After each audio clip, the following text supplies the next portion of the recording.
Hey everyone, welcome back. आज मैं जिस फिल्म को एक्सप्लेन करूंगा वो दो टीनेजर्स के बारे में है, बिम और रा। दोनों 16 साल के थे एंड बहुत ही अच्छे कपल थे। बट एक दिन उनकी नादानी में रा प्रेग्नेंट हो जाती है। अब इस उम्र में वो आगे सिचुएशन के साथ कैसे डील करेंगे, हम यही इस फिल्म में देखने वाले हैं। ट्रस्ट मी बनाई से इस फिल्म की कहानी बहुत ही बढ़िया है, खासकर कहानी के प्रति इसकी सिंसियरिटी और अप्रोच बिल्कुल रियलिस्टिक है। फिल्म की शुरुआत में हमें स्कूल में टीचर दिखाए जाते हैं जो सारे बच्चों का मार्क्स परसेंटेज वाइज नाम ले रहे थे, 90s, 80s, 70s ऐसे करके। और बिम नाम का बंदा आता है 40s में। टीचर उसे कहते हैं इतने कम मार्क्स अकेले तुम्हें ही मिले हैं, कभी तो पढ़ लिया करो। बट वहीं उसकी गर्लफ्रेंड रा को बहुत ही अच्छे नंबर मिले थे और वो उसे कहती है चलो कम नंबर आए कोई बात नहीं, बट एटलीस्ट तुमने चीटिंग तो नहीं की।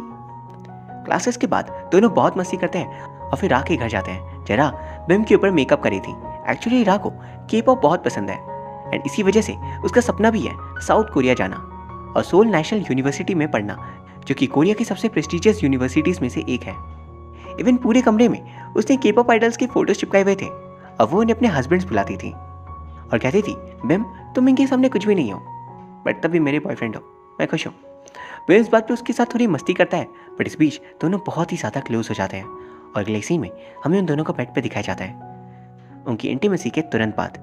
ये उन दोनों के लिए उनकी लाइफ की पहली फिजिकल क्लोजनेस थी जिससे सबसे ज़्यादा इफेक्ट रा हुई थी। और स्कूल में भी अब वो थोड़ा बिम से डिस्टेंस मेंटेन करने लगती है। उसे उस उम्र में ये करना सही नहीं लगा था, पर अब तो कर दिया। या फिर आप कह सकते हो उसे एक डर था कि कहीं बिना कॉन्ट्रासेप्टिव्स के ये सब भारी ना पड़ जाए। बट अनफॉर्चुनेटली होता बिल्कुल ऐसा ही है। एक शाम सभी दोस्त साथ में स्नैक्स एंजॉय कर रहे थे तो वह बिम रा को कुछ क्लैम्स खिला देता है एंड उसका पेट दर्द होने लग गया था।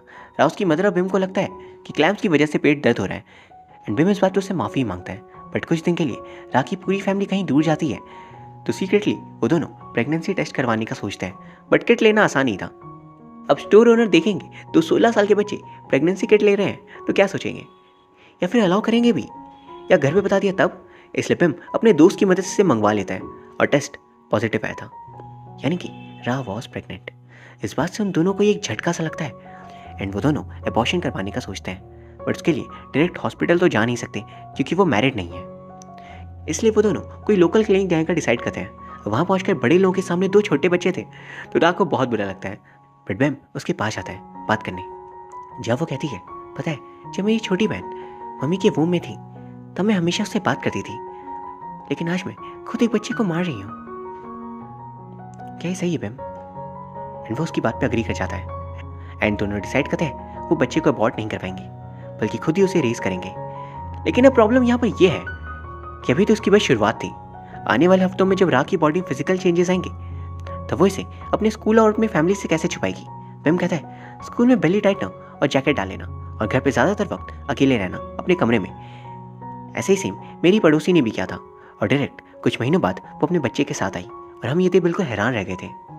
रा उसकी बात पे अग्री कर जाती है एंड इनिशियल कुछ हफ्ते लाइक 12 वीक्स तक तो कोई खास परेशानी नहीं आती। इवन रा बिम से कहती है इन सब के बाद मैं कोरिया जा पाऊंगी ना। वो कहता है बिल्कुल। रा का तो कोरिया जाने का फ्यूचर था, बट बिम का क्या? इसलिए वो भी कहता है मैं भी यहाँ से किसी अच्छे यूनिवर्सिटी को ज्वाइन करूँगा, अपनी जॉब साउथ कोरिया में शिफ्ट करवा लूँगा ताकि हम साथ रह सके। इस बारे में वो अपने पेरेंट्स से भी डिस्कस करता है, लेकिन उसकी फैमिली उतनी वेल ऑफ नहीं थी कि उसकी फादर यूं ही बड़े कॉलेज की फीस दे दें। उसके लिए बिम को खुद भी मेहनत करनी होगी और काम करके पैसे जमा करने होंगे। बिम दरअसल जकार्ता शहर जाकर काम करना चाहता था क्योंकि वो इस देश का सबसे बड़ा शहर है एंड वहाँ पर बेटर अपॉर्चुनिटीज़ थी जिसकी मदद से वो साउथ कोरिया भी जा सकता है। पर उसके फादर कहते हैं स्कूल का उसे फिलहाल उनके साथ काम करना होगा और अगर वो चाहे तो यहीं पर वो कॉलेज ज्वाइन कर ले। जब वो कुछ पैसे कमा लेगा तब वो शायद जकार्ता जा सकता है, क्योंकि बड़े शहर में बड़े कॉलेज की फीस ऐसे ही पे करना पॉसिबल नहीं था उनके लिए। फिर अचानक एक दिन स्कूल में बॉल रा के सिर पर हिट करती है।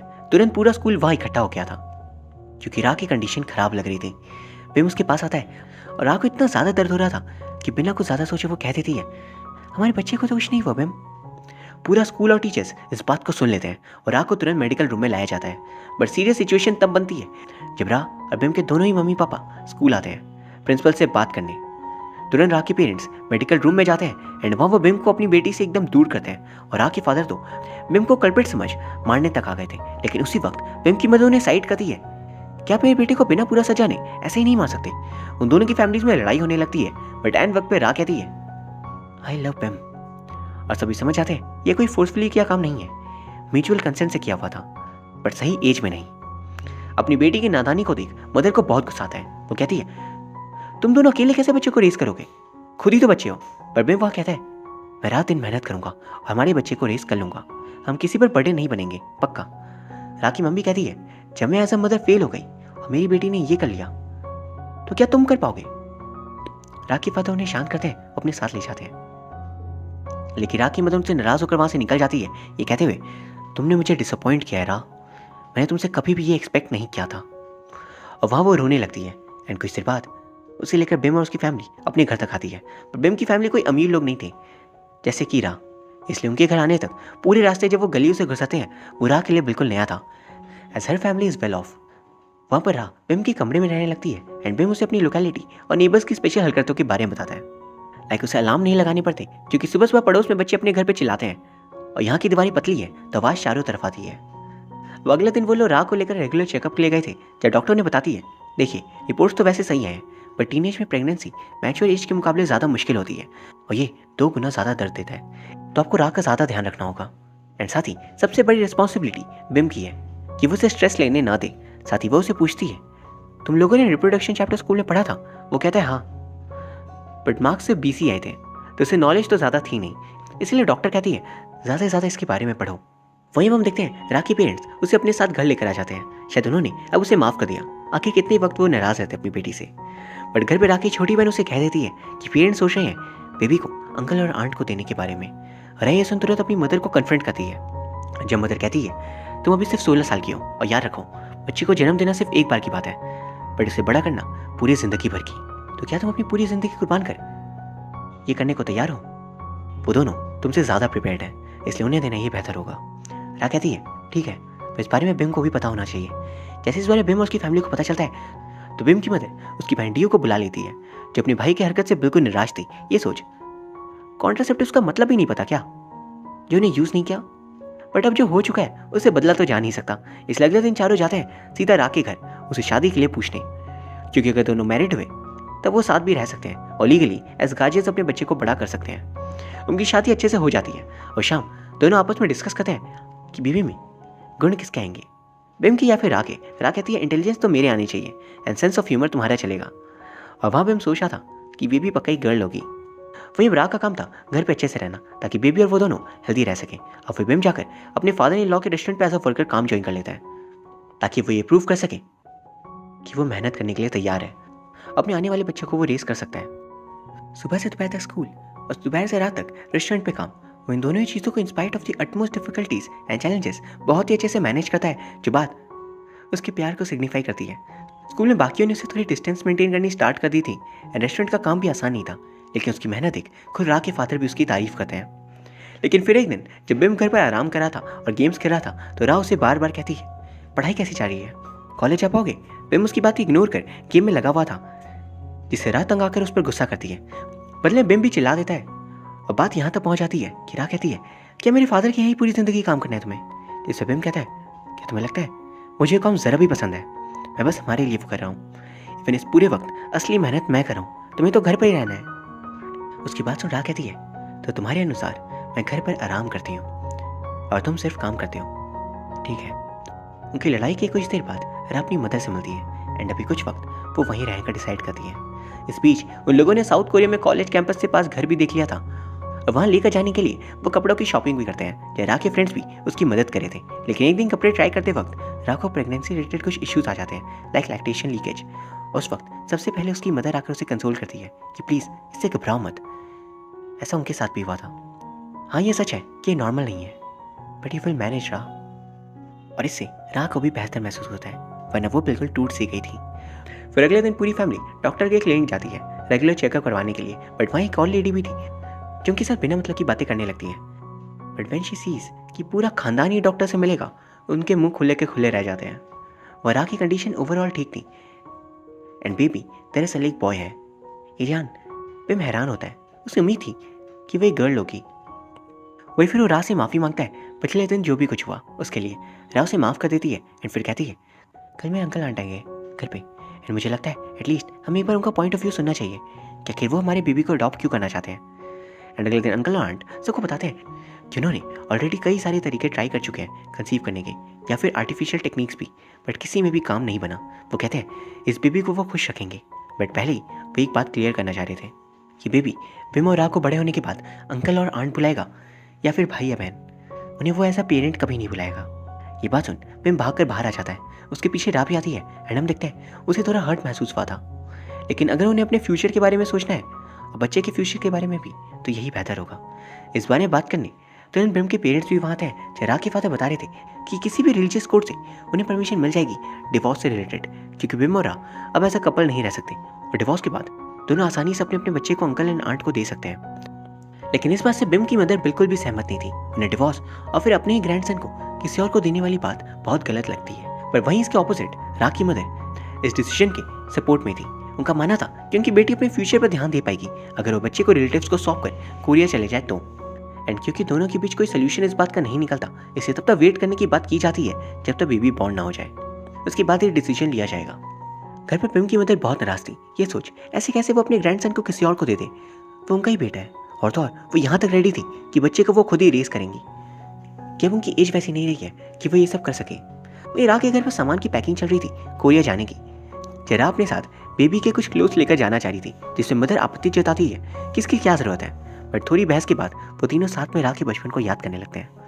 वहीं दूसरी तरफ बिम के घर पर वो अपनी मदर से बात करता है एंड वहाँ वो दोनों रा के जैसे ही बिम के बचपन के दिनों को याद करते हैं। ये सीन्स दर्शाते हैं कि भले ही कुछ एस्पेक्ट्स में वो लोग अलग हो, बट इमोशनली वो एक जैसे ही है। पर फिर बिम रा के लिए कुछ खाना लेकर गया था और वो उसे कहता है मैं चाहता हूँ हम हमेशा साथ रहें, भले ये पॉसिबल नहीं तब भी, बट अगर हम नहीं तो एटलीस्ट एडम ही सही। वो पूछती है एडम कौन है भला? बिम कहता है हमारा बेबी। मदर ने उसका नाम एडम रखा है एंड मुझे भी नाम पसंद आया। उसकी बातों को घर आकर सोच रा अपनी मदर से डिस्कस करती है क्यों ना बेबी को बिम को ही दे दे instead of uncle and aunt. Mother बहुत नाराज होती है, कैसे आज हाँ बोलकर कल ना बोलना सही नहीं है, कि ऑनलाइन शॉपिंग कोई ना चल रही है, ये हर दूसरे दिन कैंसिल कर दिया। लेकिन रा अपनी बात पे अड़ी हुई थी कि बिम को देना ही सही होगा, वो उसका पूरा ख्याल भी रखेगा एज अ फादर। फिर अब डिलीवरी की डेट आ गई थी, लेकिन उससे पहले रा एक खत छोड़कर जाती है अपने प्यारे एडम के लिए। डियर एडम, एक दिन तुम्हें पता चलेगा कि तुम्हारा होना शायद एक गलती थी, पर क्या ये सच है? वेल, एक तरह से देखा जाए तो हाँ, लेकिन अगर मुझसे पूछो तो तुम्हारे इस दुनिया में आना मेरे लिए सबसे स्पेशल बात है, और एक प्रकार से यूनिवर्स की काइंडनेस भी।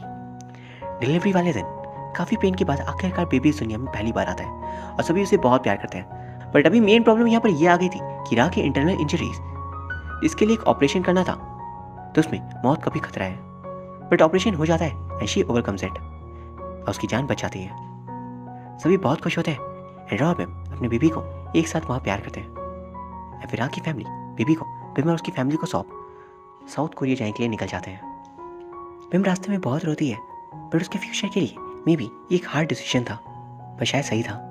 वही बिम और उसकी फैमिली एडम को लेकर घर के लिए निकल जाते हैं एंड आगे उन दोनों की ज़िंदगी के रास्ते बहुत ही ज़्यादा डिफरेंट होने वाले हैं। एक तरफ एक शख्स बेबी को रेस करते हुए पढ़ाई कंप्लीट करेगा, या फिर मोस्ट ऑफ द टाइम वो काम करना शुरू कर देगा एक्सपेंसेस मैनेज करने के लिए, और वहीं दूसरी तरफ दूसरा शख्स कोरिया में रहकर अपने ड्रीम्स को चेज करेगा एंड मे बी कभी कभार बेबी का हाल चाल पूछ लिया करेगा। और इसी के साथ इस कहानी का एंड हो जाता है।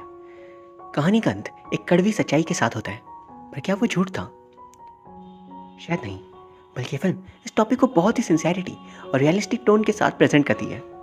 इवन कहानी हमारे सामने कई सारे लेयर्स ओपन करती है, एक मदर के हार्डशिप्स, एक फादर के डिफिकल्टीज, और खासकर एक ऐसे टॉपिक पे बात करती है जो कई सारे देशों में प्रेवेलेंट है, जैसे कि Thailand, Indonesia, Cambodia, Philippines etcetera.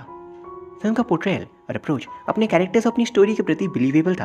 Like pregnancy की बात, जब दोनों पेरेंट्स जानते हैं तो उनका रिएक्शन, चाहे वो रा के पेरेंट्स का हो या फिर बिम के पेरेंट्स का, वो बहुत ही ज़्यादा ग्राउंडेड था। शुरुआत में गुस्सा, पर एंड में कैसे वो बात को समझते हैं। इसके अलावा अंत में रा का कोरिया चले जाना और एडम को बिम की फैमिली के द्वारा बड़ा करना, ये भी फिल्म के रियलिस्टिक टोन को बनाए रखता है। साथ ही सारे कैरेक्टर आर्क्स को एक प्रॉपर जस्टिस भी देता है। इवन शुरुआत में उन दोनों को पेरेंटिंग तो ईजी लग रही थी, ये सोच दोनों बच्चे मिलकर एक दूसरे बच्चे को बड़ा कर लेंगे, क्या ही हार्ड होगा? पर धीरे धीरे उन्हें रियलाइज हुआ ये आसान नहीं होगा, बल्कि उनकी सोच से भी ज़्यादा कठिन होगा। और फिल्म में एक डायलॉग भी था, giving birth is a one time process but raising a child is a life time one. और इसी बात की गहराई को फिल्म बखूबी तौर पर समझती है और हमारे सामने रखती है। एंड अगर आप 18 ईयर्स प्लस हो तो इस फिल्म को एक बार ज़रूर से देखना। शुरुआत थोड़ी सी चाइल्डिश लग सकती है, पर धीरे धीरे फिल्म अपने सब्जेक्ट को लेकर बहुत ही सीरियस होती है। इस पूरे टॉपिक को ब्रिलियंटली पोर्ट्रे करती है बिना मेन टॉपिक से डिस्ट्रैक्ट हुए। डायरेक्शन और एक्टर्स का पोर्ट्रेल काफ़ी लिए तारीफ था। एंड उम्मीद है आपको भी ये कहानी पसंद आई होगी। अगर हाँ, देन प्लीज़ चैनल को सब्सक्राइब कर लीजिए एंड इस वीडियो को लाइक भी। Thank you very much for watching. See you soon.